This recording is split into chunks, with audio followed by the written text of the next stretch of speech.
Hi అండి, అందరు ఎలా ఉన్నారు? బాగున్నారా? నేనైతే చాలా బాగున్నాను. ఏంటి ఈరోజు గుమ్మడికాయ తీసుకొచ్చింది అనుకుంటున్నారా? ఈ గుమ్మడికాయతో బిర్యానీ చేస్తానండి.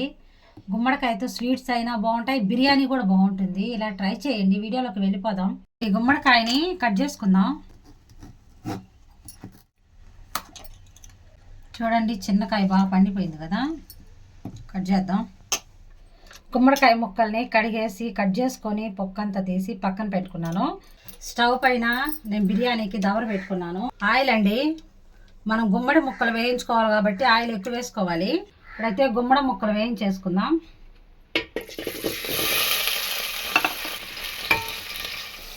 చూడండి, గుమ్మడి ముక్కలు ఎలా వేగిపోయాయో. ఇలా ఉంటేనే గుమ్మడి ముక్క బిర్యానీలో బాగుంటుంది, లేకపోతే మెత్తగా అయిపోతుంది, అప్పుడు టేస్ట్ ఉండదు. అందుకే ఇలా వేయించుకోవాలి. గుమ్మడి ముక్కలు అయితే ఇలా వేయించి పక్కన పెట్టేసుకున్నాను. అదే ప్యాన్లోనే కొన్ని జీడిపప్పులు, బిర్యానీ మసాలా,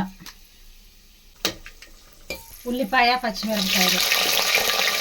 ఇప్పుడు ఉల్లిపాయలు దోరగా వేగాయి కాబట్టి టమోటా వేసేస్తున్నాను. టమోటా ముక్కలు బాగా మగ్గిపోయాయండి.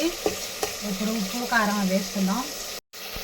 అల్లం తెల్లగడ్డ పేస్ట్, మన టేస్ట్కి సరిపోయినంత సాల్ట్, కొద్దిగా కారం, చిటికెడు పసుపు, కొద్దిగా గరం మసాలా, ధనియా పౌడర్ కొంచెం, కొద్దిగా కొత్తిమీర, పుదీనా వేసేసి కలిపేసుకున్నాం.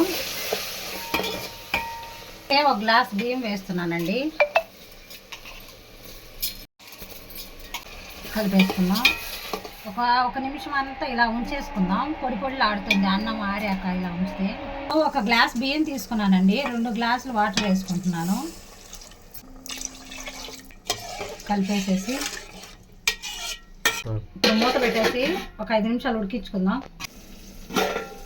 చూసారా, ఇప్పుడైతే బిర్యానీలో వాటర్ కొంచెమే ఉన్నాయి.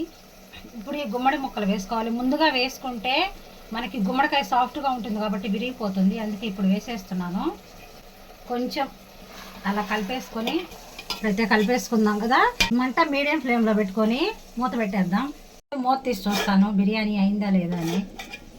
చూసారా ఎంత బాగా కుక్ అయిపోయిందో. ఇప్పుడైతే ఆపేసుకుందాం స్టవ్. చాలా బాగా వచ్చింది కదా బిర్యానీ, కొంచెం కూడా విరిగిపోకుండా. ఇప్పుడైతే సర్వింగ్ ప్లేట్లోకి తీసుకుందాం. చూడండి ఎంత పర్ఫెక్ట్గా వచ్చిందో గుమ్మడి బిర్యానీ అయితే. టేస్ట్ కూడా అలానే చాలా బాగుంటుందండి. ఫైనల్గా అయితే గుమ్మడికాయ బిర్యానీ అయితే రెడీ అయిపోయిందండి. టేస్ట్ కూడా సూపర్గా ఉంటుంది. నేను 2-3 సార్లు చేశాను కాబట్టి టేస్ట్ బాగుంటుందని చెప్తున్నాను. ఖచ్చితంగా మీరు కూడా ట్రై చేయండి.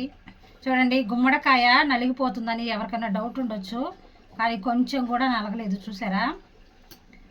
ఓకే అండి, మా వీడియోస్ కనుక నచ్చినట్లయితే లైక్ చేయండి, షేర్ చేయండి, సబ్స్క్రైబ్ చేసుకోండి ప్లీజ్.